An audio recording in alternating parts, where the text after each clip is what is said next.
Dans cette deuxième section intitulée Terminologie, on va se familiariser avec la terminologie utilisée dans le monde des huiles d'olive.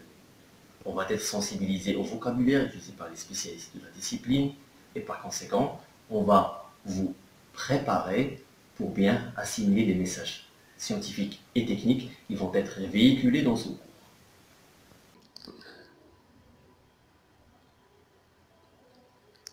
Dans cette deuxième section dédiée à la terminologie, on va passer en revue plusieurs concepts, plusieurs termes faisant partie du jargon agro-industriel pour mieux assimiler les messages qui vont être véhiculés dans ce cours.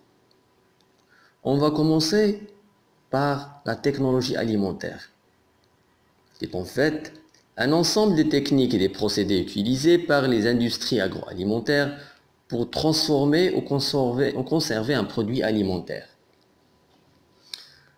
Ça va permettre d'allonger la durée de validité d'un produit alimentaire ou son shelf life en recourant à certaines opérations unitaires qui font partie en fait du JIA ou du génie industriel alimentaire. On aura peut-être l'occasion dans un autre cours de détailler davantage ces opérations unitaires. Dans chaque technologie alimentaire, il faut veiller à respecter les bonnes pratiques d'hygiène pour mieux maîtriser les dangers alimentaires. Il faut rappeler que les dangers sont de trois sortes. Il existe des dangers physiques, comme l'intrusion de certains corps étrangers, comme on peut rencontrer des dangers chimiques, à l'instar des contaminants ou autres produits chimiques qui peuvent contaminer votre produit alimentaire. Et en troisième lieu, des dangers biologiques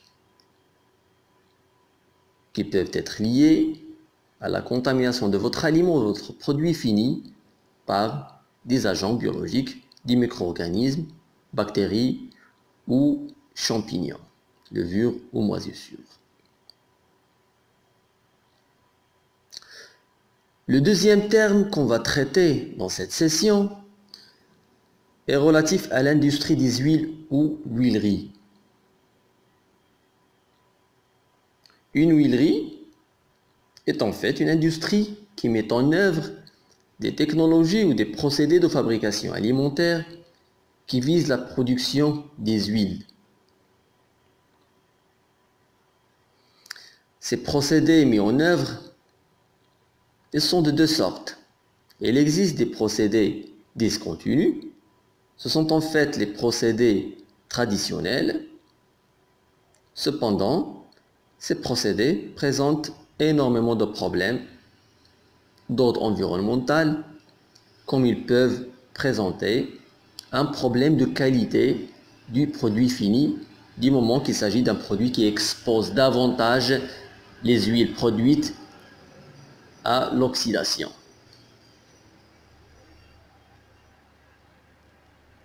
D'une autre part, on trouve des procédés continus. Ils sont de deux sortes, deux phases ou trois phases. Ce sont des procédés qu'on va détailler davantage dans une section ultérieure.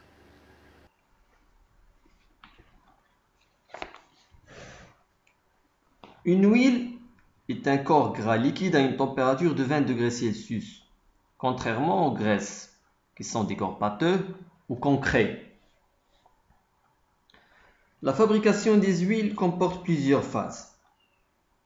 En ce qui concerne l'huile d'olive, on va voir en détail les phases de fabrication à partir du broyage, malaxage et la séparation des phases dans une section ultérieure.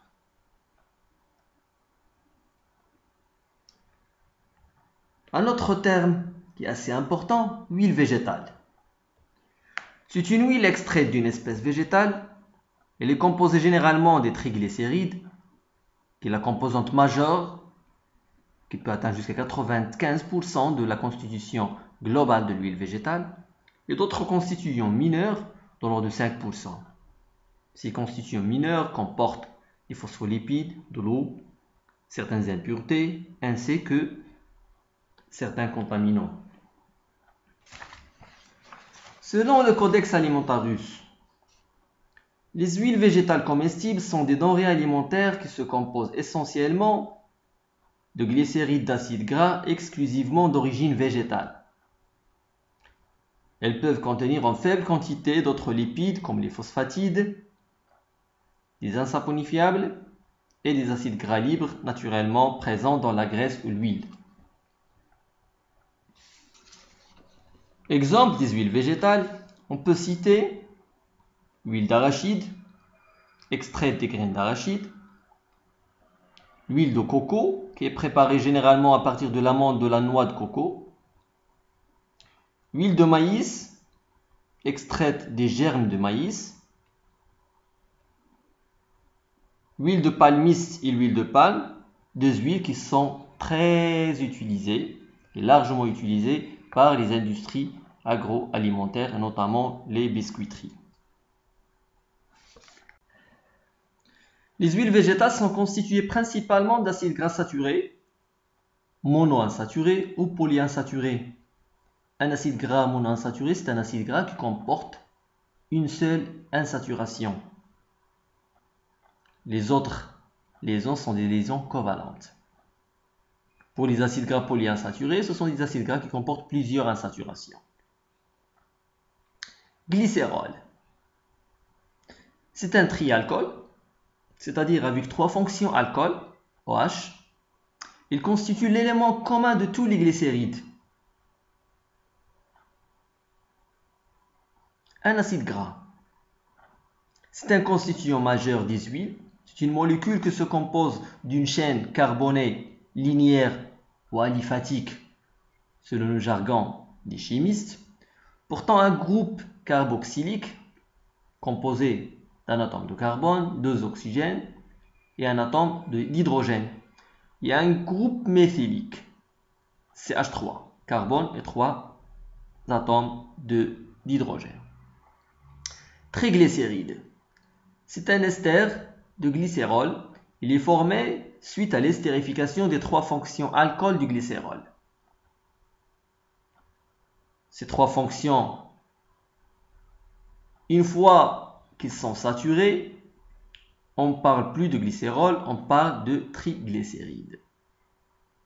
Quand une seule fonction est saturée, on va parler de monoglycéride. Quand deux fonctions sont saturées ou estérifiées, on parle cette fois-ci de diglycéride. Quand les trois sont estérifiés, ça va donner lieu à un triglycéride. Tous ces termes traités dans cette section vont nous servir pour mieux appréhender, pour mieux saisir le message qui va être véhiculé le long de ce cours. Ça n'empêche qu'en suivant ce cours, une fois que vous avez des éclaircissements à me demander, je vous redemande une autre fois. N'hésitez pas à poser vos questions qui seront toujours les bienvenues pour recevoir des réponses.